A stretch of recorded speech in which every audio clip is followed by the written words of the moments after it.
Hello everyone. The question is, a cyclist traveled two-fifths of his journey at 25 km per hour and remaining three-fifths at 35 km per hour.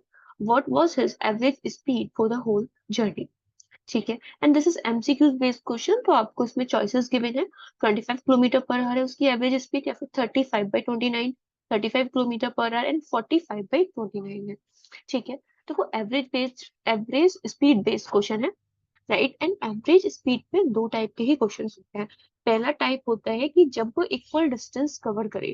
ठीक है, अगर ये 30 kilometre total distance है, उसने 15 kilometre distance 25 kilometre per hour से travel करा है, and 15 kilometre the half distance उसने कुछ 30 किलोमीटर पर आवर की स्पीड से ट्रेवल करा है, फॉर एग्जाम्पल।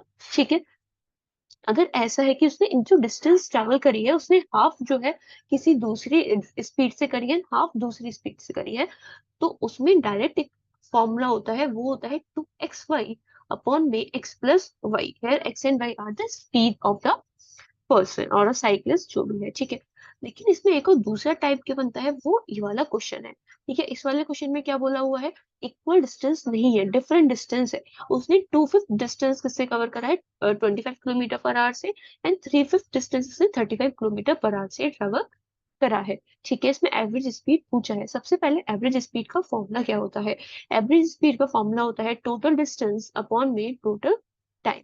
ठीक है, टोटल डिस्टेंस अपॉन में टोटल टाइम। अब इसमें डिस्टेंस तो हमें गिवन नहीं है, तो we can assume the total distance. तो इसके पीछे लॉजिक क्या है ना, वो मैं आपको बताना चाहती हूँ कि हमने टोटल डिस्टेंस को अज्यूम क्यों किया। एक फॉर्मूला क्या होता है total distance, the distance is equals to speed multiply by time होता है। ठीक है, आपको क्वेश्चन में क्या गिवन है, आपको केवल स्पीड गिवन है, राइट, नहीं आपको टाइम पता, नहीं आपको डिस्टेंस पता।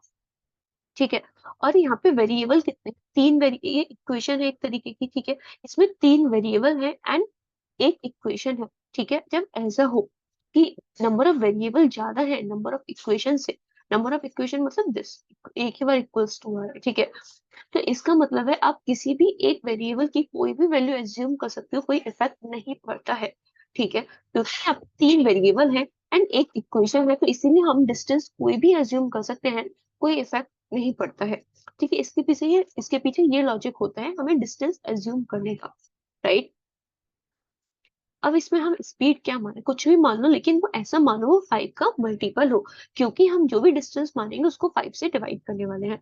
सो let the total distance be 50 मान लेते हैं। ठीक है, सिंपल से 50 हो जाएगा।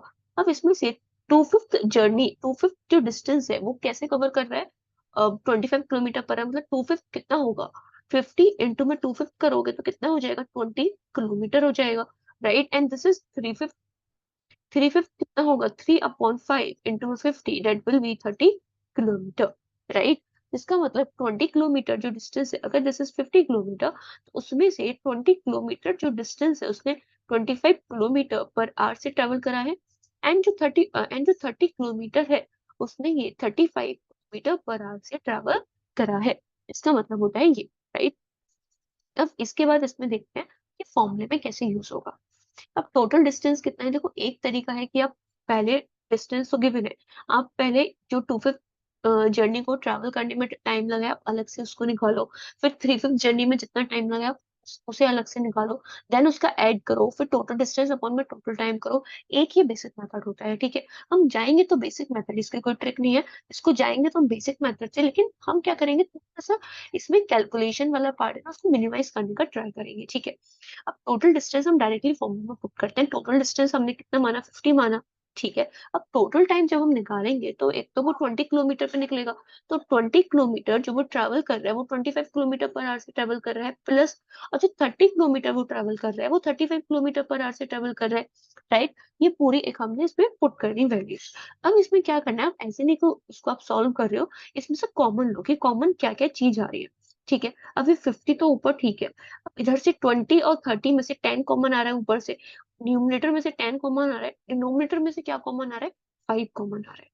डिनोमिनेटर में से 5 कॉमन आ रहा है, या फिर आप इसको कट भी कर सकते हो, 5 से 4 बार, 5 से 5 बार, एंड ये 5 से 6 बार जा रहा है, 5 से 7 बार जा रहा है, फिर ऊपर से 2 कॉमन ले सकते हो। ठीक है, यहाँ पे क्या बचेगा, 2/5 प्लस में 3/7 बचने वाला है, एंड डेट विल बी 2। ठीक है, अभी 2 से ये कट हो जाएगा 25, 25।